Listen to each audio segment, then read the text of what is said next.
राज्यातल्या सहकारी संस्थांच्या निवडणुका आता पुढे ढकललेल्या आहेत। राज्यातल्या पूर परिस्थितीमुळे सहकार विभागानं हा मोठा निर्णय घेतलाय आणि 30 सप्टेंबरपर्यंत निवडणुका पुढे ढकलण्याचा हा निर्णय झालेला आहे। क्षणाची मोठी बातमी आहे। राज्यातल्या सहकारी संस्थांच्या निवडणुका होऊ घातलेल्या होत्या, मात्र या निवडणुका आता पुढे ढकलण्यात आल्यात आणि त्याचं कारण म्हणजे राज्यातलं पूर परिस्थिती।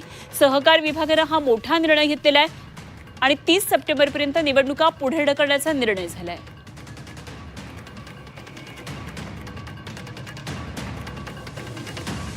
आणि या संदर्भात आणखी माहिती जाणून घेऊया। आमचे प्रतिनिधी ओम देशमुख सध्या आपल्याबरोबर जोडले गेलेत।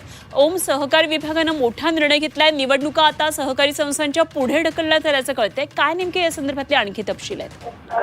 खरं तर या अनेक दिवसांपासून अनेक महिन्यांपासून राज्यातील सहकारी संस्थांच्या ज्या निवडणुका होत्या त्या रखडलेल्या होत्या।